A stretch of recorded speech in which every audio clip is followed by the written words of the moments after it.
All right, let's give the other stream here just a second to get caught up.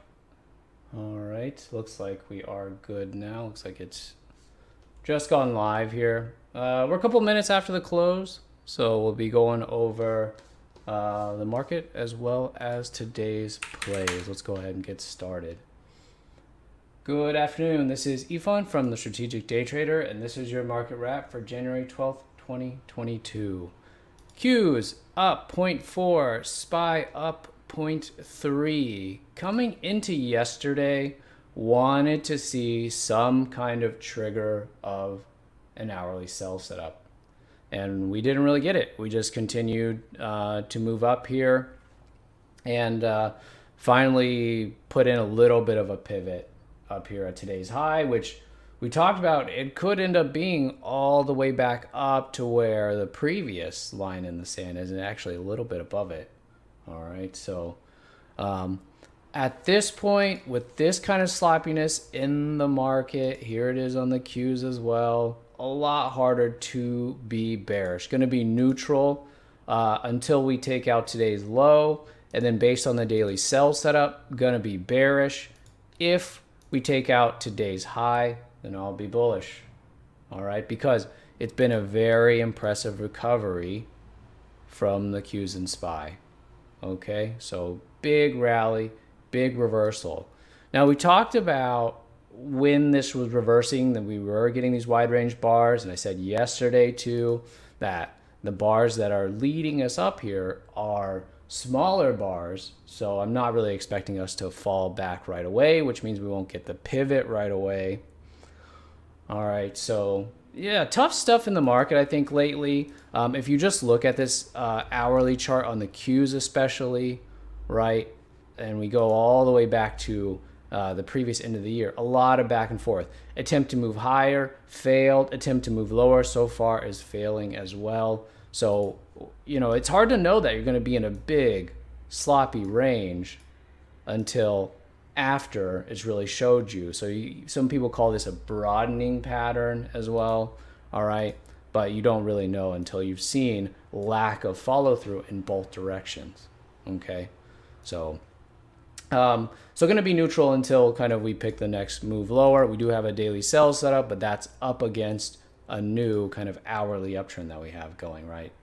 So that's the Qs and SPY. Pretty sloppy stuff. Now the good news is it can stay sloppy. It's not going to be a big deal because we are heading into earnings season, in which case we will focus on the individual names and the gaps themselves. All right. Okay, so let's go over today's plays, today's gaps. PHG was my favorite gap down, but it is an ADR. How can you tell it's an ADR? A lot of gaps, a lot of narrow bars. This is not typically how primarily US traded stocks will look.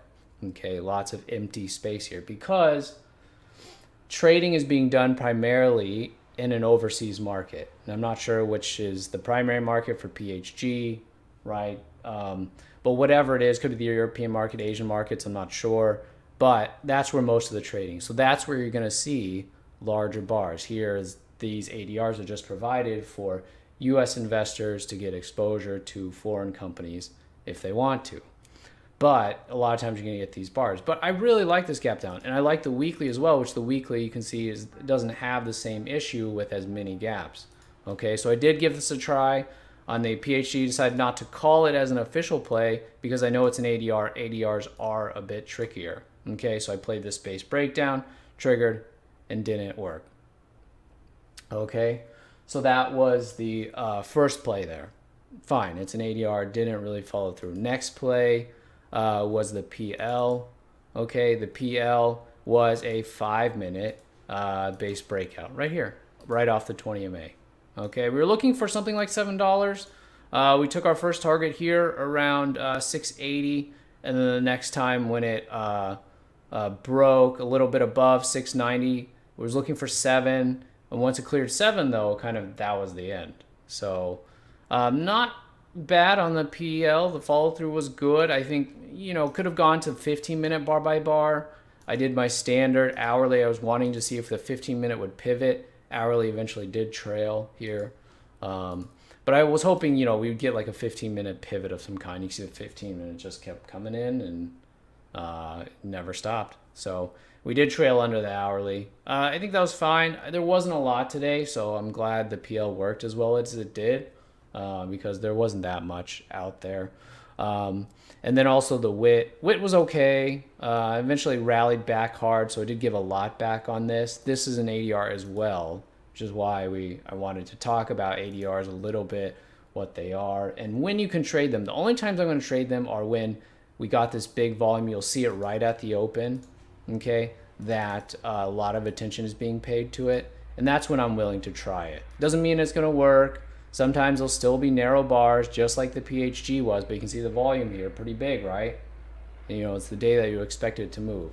I know some traders that don't trade ADRs at all. I think that's completely fine because it is not really showing you the true nature of the gap because the primary trading has already happened by the time that our market's open, probably. So there's that. Now, the other thing that often gives us trickier gaps are the secondaries, okay, which this NTP. If this weren't a secondary, I would like this a lot. But notice again, you're getting a narrow range bar on a pretty good gap on a really bearish stock that looks like, it's falling apart here. And yet today, despite all that volume increase, narrow bar, okay? So these also are not as good as far as follow through on the gap. So I think probably the best way to play these, I don't play them all that often, secondaries and ADRs, is really kind of to get the first move and then that's not expect too much. Okay, that actually would have been the best way to trade all three of these, the PHG, the WIT, and the NTP. Two of them being ADRs, one of them being a secondary. Now what I like, right, are these, where I don't feel like, this is going to reverse at any time. I mean, they always could, but if I know it's a real gap and it's a change in the demand for the stock as opposed to a change in the volume, outstanding shares, then I'm more willing to take these plays and expect, a decent move from them. Okay, so that's why secondaries and ADRs, we generally don't trade all that often. Okay, it just happened today. They were some of the best gaps.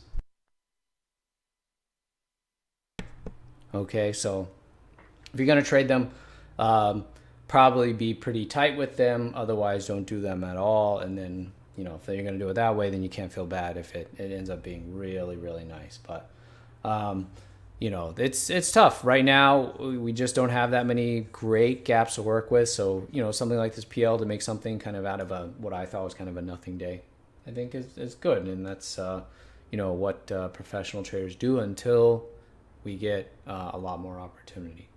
Okay. All right, guys. Hope you did well today.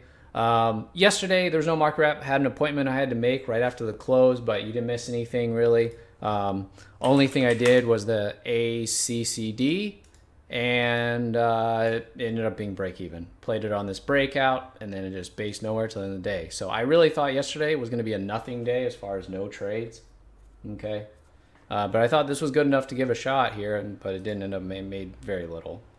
Okay, because it just looked okay for a bit. Never could take out the highs there, but I just played that base breakout off the 5 there. Okay. So there wasn't much to go over yesterday anyway. All right. All right. Hope you did well today. We'll be back at it tomorrow, and I'll talk to you then. Have a good evening.